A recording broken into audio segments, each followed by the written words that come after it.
stop, listen, and ask yourself, have you ever pondered at the idea that there may be something to the other side?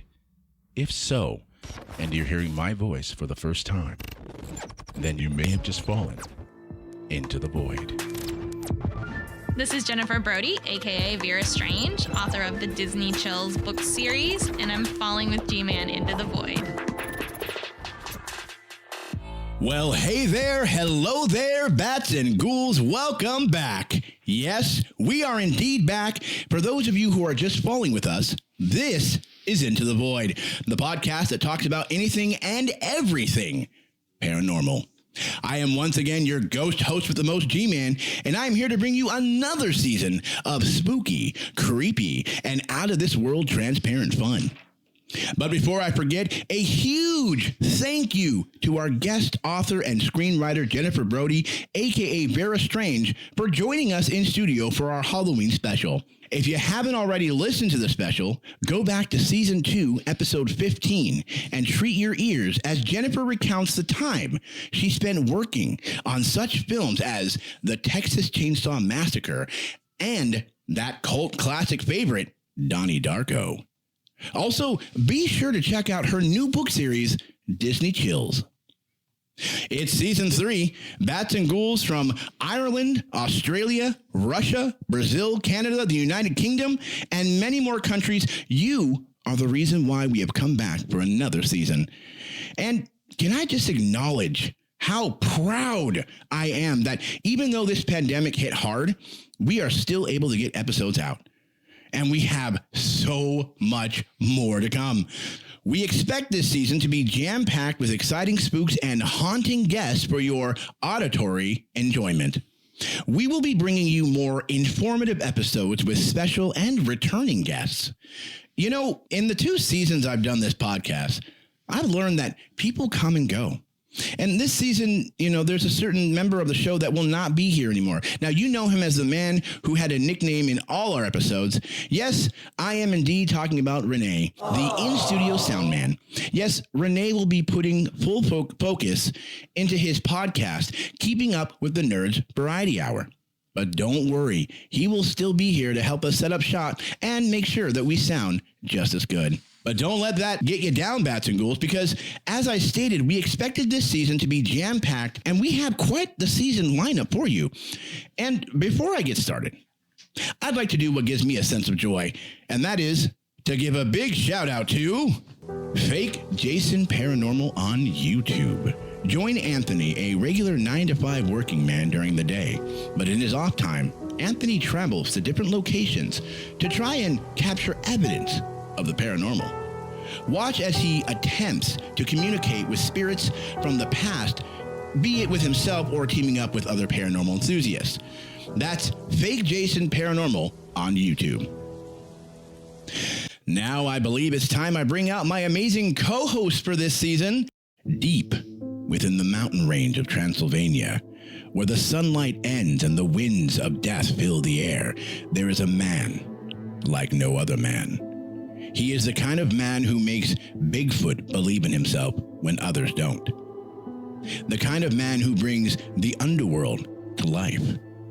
Bats and Ghouls, please help me in welcoming back for Season 3, an intelligent man, an inquisitive man. Bats and Ghouls, it's the one, the only, the strange one. Hello, listeners. We are back. Can you believe it? Woo! We are back. It's been what, like 3 months? 3 what? 3 months, 2 months, something like that? It is great to be back, listener. I'm glad to be back here with you, bringing you the spooks, the chills, and the informative side to the paranormal. That's right. Strange One, Season 3, baby. You ready? I am ready, as they say. Well, we have what I feel is an incredible season. I don't want to give too much away, but I can tell you we will be having some returning guests this season, as well as some brand new and exciting guests. Not to mention, we'll get to end the season with another amazing Halloween special. Whoop, whoop. Now, listener, this season is shaping up differently than the past 2 seasons. We will, of course, be bringing you the spooks and chills and thrills, as we have on this show, on this podcast before. However, this season, we're going to be diving, dare I say, even deeper into the void to explore and seek answers to questions that have been on, well, not only my mind, but the strange ones as well. Now, as I stated, we will be having more company as the season continues to go on, such as Michael Scott of Glowing Ghost Paranormal on YouTube. The grandson of Ed and Lorraine Warren, Chris McKinnell, will be joining us again this season. We will also be taking a look at getting our kicks with a full episode about Route 66. We also have a very special guest joining us this season, whose name I shall not reveal until later on in the season. So, Strange One, I got to ask you, are you ready for the upcoming season? I don't know. I don't know if I can take it. Just too much anticipation. There is a lot happening for this season. There's so much. I mean, I knew we were going to triple things. We doubled it last season. Now we're going to triple it this season. Holy moly. Let me ask you, though, what are you most excited for? Well, let me ask this. What are you most excited for? Ah, you're going to reverse it on me now. I see how this is going to play out. Flip the script here. Oh, you did not just do that. Yeah, I had to turn the page, so I had to flip it over. Well, I got to say, I'm excited for the new guests that are coming on this season. Our one guest in particular that will be coming on that I want to say, but I will not say anything because it is very exciting to have this person on. Yeah, there's a lot happening. One of the biggest things that I'm actually very excited to be sharing with all our bats and ghouls is that you and I took a trip to a certain haunted location in Pasadena. Indeed we did. Listener, be ready for that and much more as I interject with my enthusiasm because I am pretty excited, and what I am looking forward to most, I should say, our planned investigations. Yeah. I mean, I guess you could say it was planned, unplanned. Let's put it this way. It's been a long time since I had done an investigation. And so, trying to plan all that stuff was really interesting to put it all together. But that was, I can't wait to get into it more because that was a very interesting investigation for our first one. Yeah, just getting our toes wet. That works for me. Yeah. So that's going to be going up on our YouTube channel. Eventually, we're going to have that all ready to go. We will be making a huge announcement about that. We have what I feel is some pretty good footage of the location, of the haunted location that we went to. It was plastered pretty much all over our social media, but, for suspenseful purposes, I shall not name where we went. But yeah. But it was in Pasadena. But it was in Pasadena. We won't say where exactly we were. I'm pretty sure it's obvious where we went, but we'll let you guys see the video for that. We went to Taco Bell. We did go to Taco Bell, didn't we? Yeah, we did. Yeah, that's right. That's pretty anticlimactic there. Well, Strange One, I got a question for you. What are you most afraid of for what's coming? Ooh, afraid of.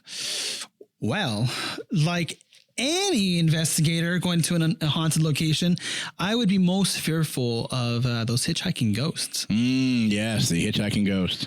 Yeah, I wouldn't really want to wake up to something next to me. I live alone, listener, so it'd be really odd to wake up next to somebody who wasn't there when I went to sleep. I'm glad you said that because that's something that's been on my mind lately is when you go to a haunted location and you leave and a spirit attaches itself to you.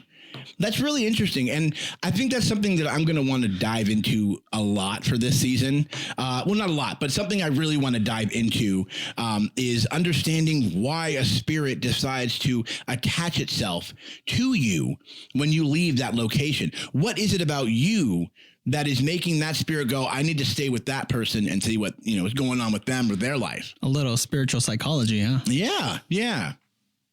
Well, Strange One, I have something here that was said that I found. Now, before I get into this, I need to kind of give you a little backstory.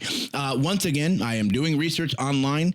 I am, of course, very tired. It's 2-3 in the morning, and I decide, you know what? Research is done. I'm going to, go on Facebook or some sort of social media because I'm bored.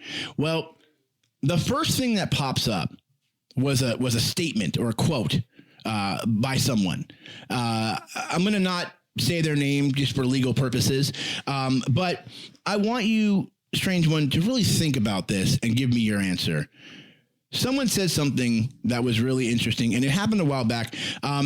It's kind of been bothering me for a short time now.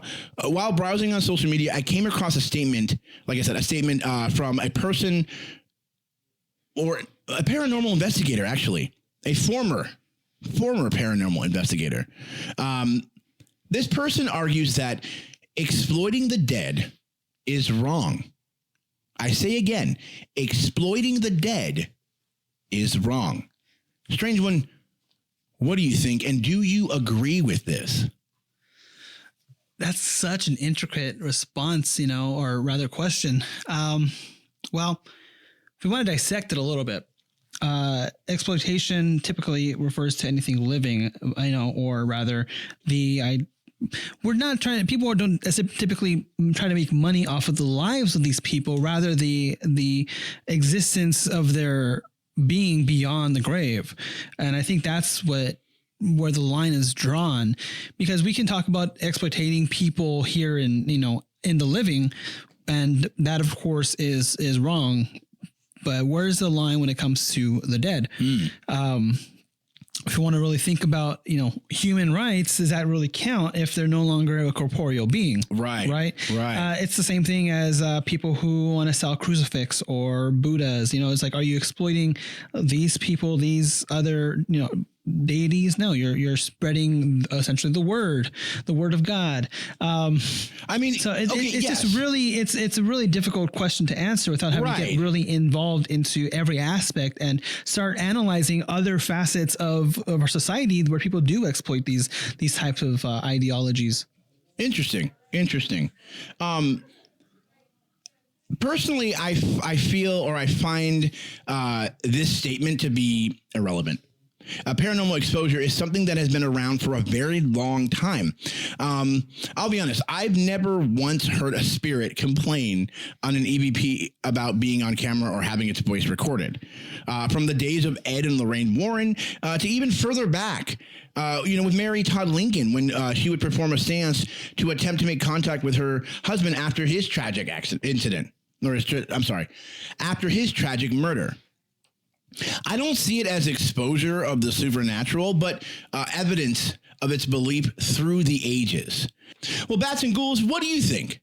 If you're tuning into this episode, or you're on YouTube, on our YouTube page, leave us a comment down below and let us know. Do you think it's wrong to exploit the dead? Do you think exploiting the dead is a negative thing? Or do you think people are trying to make money from this? Or do you think that, you have a different opinion on this? Please leave us a comment down below. Would you think that a seance essentially is exploitation of the dead? Right? Good question. Because some people like to, will record it, right? Put it up on YouTube or Reddit, Yeah. And is that essentially an exploitation? And what about those entities that are not ghosts? Right. They're, maybe demons or other type of beings. Is that really exploitation? Because then they don't have human rights. And what about animal rights? Are you exploiting an animal? What about animal videos that you take, your own home animals, your pets, you take videos, you're exploiting them, right? Where is the line? So really think about this. Would you say that exploiting the living and exploiting the unliving, is there a difference in that, or is that one and the same? No, I would imagine there is a difference, because you have to think, as a living being, we have opinions. You may have an opinion of as being dead and a spirit, but we can't know that unless we investigate. So it's kind of a right. Yeah. It's the same. It's the opposite side of the same coin. Absolutely.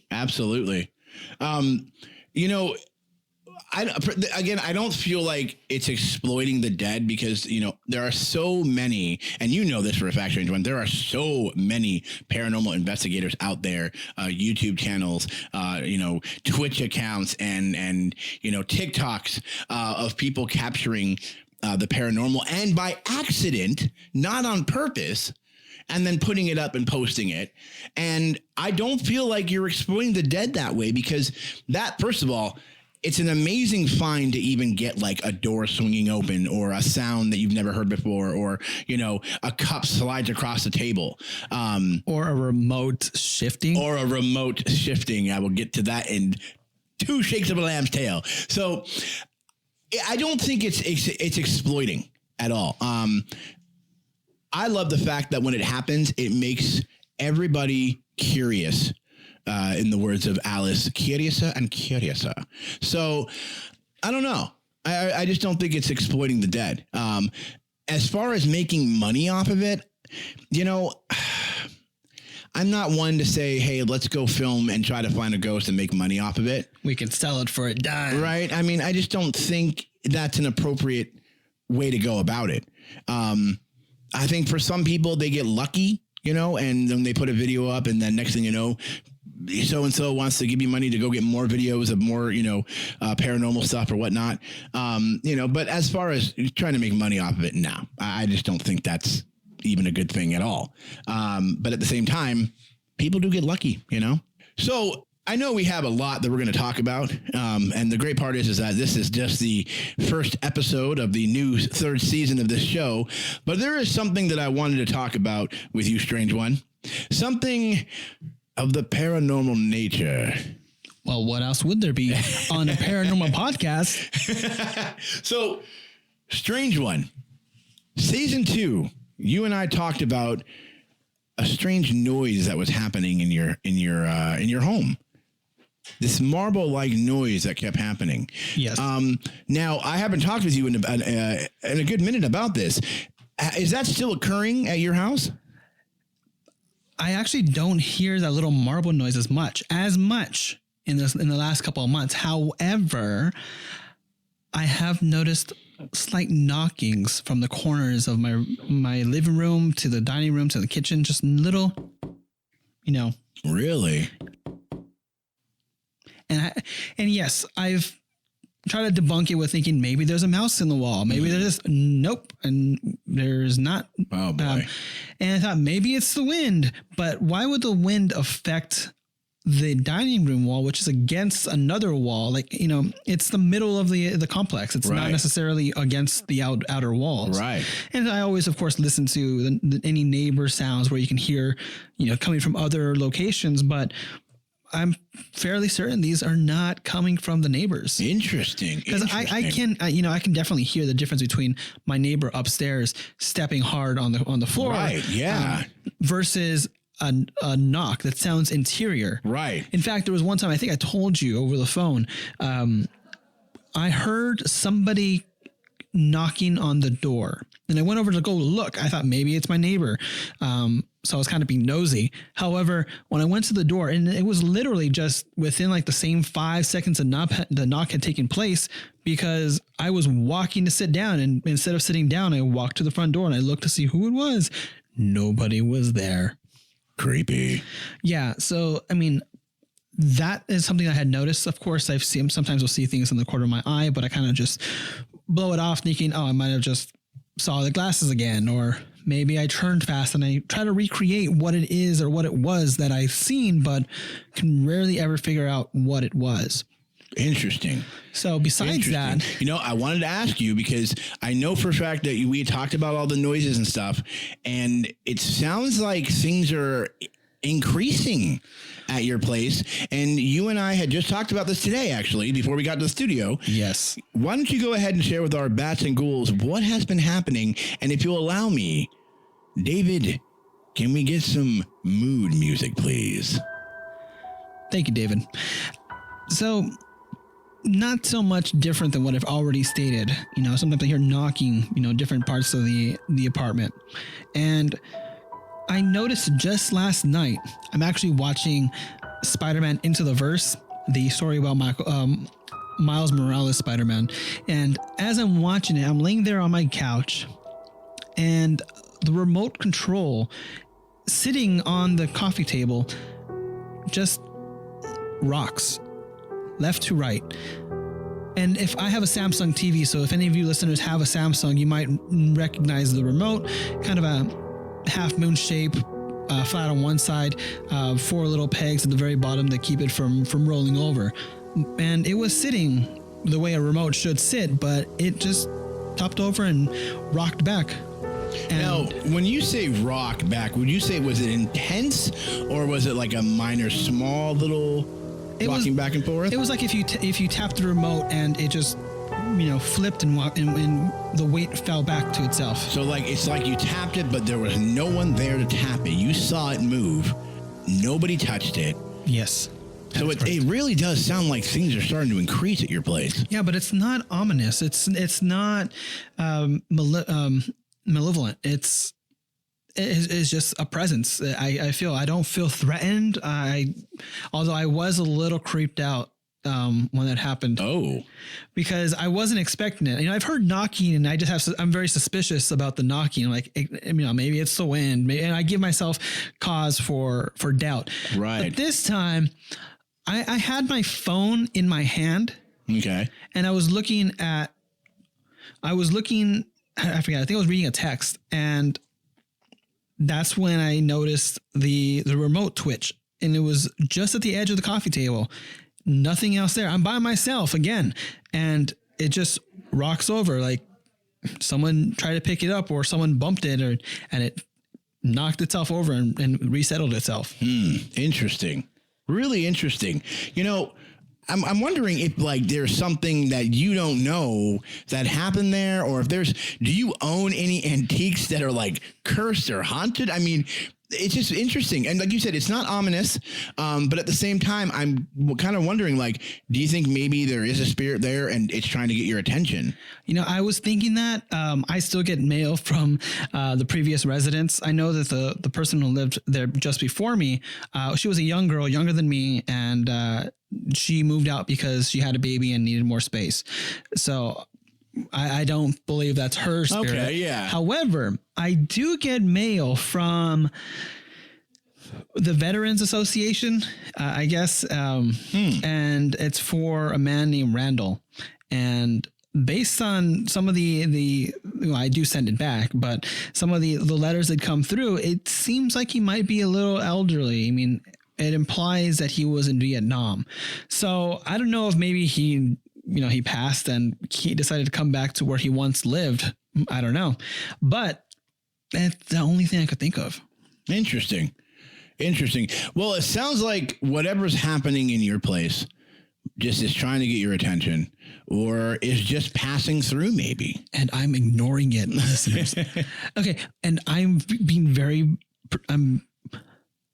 as I mentioned before, I felt that if you ignore an obvious poltergeist, it's almost like acknowledging its presence because you're actively ignoring it. It's like when there's a little kid trying to get your attention, but you're ignoring that little kid because you're trying not to get involved and make him bored and turn away and go somewhere else. Right. I feel like that's how a spirit would react, thinking that you're giving them that attention. Interesting. You acknowledge it, but you're choosing to avoid it. And I'm trying to be very subtle about me ignoring it, so that it's not like, oh, he knows that I'm here. I'm like, no.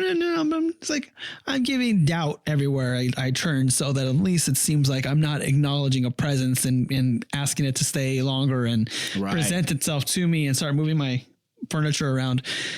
But yeah, that's basically it. Awesome. Well, here's what I'd like to do for the show for this season. It seems like because of all the spiritual and crazy paranormal activity that you seem to be having at your place, I believe it's time that we put together a small little mini-series called My Paranormal House with the Strange One, where we will be checking in with the Strange One every so often just to find out exactly what's been happening, anything new, anything, the same, whether you're hearing voices or not, or if you've managed to pick up some sort of EVP. This is the first big surprise on our season 3, big epic 3, I don't know what you would call it, our triple haunting Extravaganza. So yes, Strange One, we will be checking in with you, not every episode, but every other, or maybe every so often, a couple episodes. We'll be checking in with you about your paranormal experiences at your house, what's been going on, if you feel like you need to leave your place, or if you feel threatened, or if it just feels like this is another, everyday paranormal lifestyle for you. It's just Tuesday. So before we get to the closure of our show here, because I do know that time is starting to get short, there's a couple things here that I do wanted to mention. We at Into the Void understand that a lot has been happening in the world. We understand that this pandemic has taken a toll on a lot of small businesses. We understand that this pandemic has also taken a toll on a lot of parents and school and, having to deal with children and stuff. And a lot of people are going through a lot right now, be it the pandemic, be it going to school. I just wanted to say that this show is designed to distract you from what is going on. We're not trying to take you away from the responsibilities of your life, but what we're trying to do is we're trying to distract you from what is going on right now, the chaoticness of our country. It's hard. It's hard to believe that the events that have just passed, it's hard to believe that they have happened, but they have. And, so this show is designed to bring you into our world, literally into the void that we step in every time we do these shows or these episodes, to distract you from what is going on in the real world. So I just wanted to point that out. And the last thing I just wanted to say is that, as we stated before, we have a heck of a lineup this season, and we are extremely grateful to be able to come back and share with you, listener, what we have in store. So I'm going to say the one thing that I've been wanting to say for almost 2 to 3 months now. Grab your crystals, light some sage, and get ready for what I feel is going to be another wild ride into the paranormal and more. Be sure to tune into our previous episodes, which you can find on Apple Podcasts, Google Podcasts, Spotify, and now on Stitcher. And stay tuned for more exciting episodes to come. Also, give a follow on our social media pages: Facebook at Pod Paranormal 87, Instagram at Void Podcast 18, and Twitter at Nightwing Silver. And visit our website, intothevoid.com, to check out all our latest in-studio pictures and more. And last but not least, check out our online store. That's right, we opened an online podcast store. Just visit etsy.com/shop/Into the Void shop. All right. Well, that'll about do it for us here on Into the Void. I got to get to my dream walking practice before my dream guide starts without me. So until then, I'm G-Man, and I want to thank you for falling with me into the void.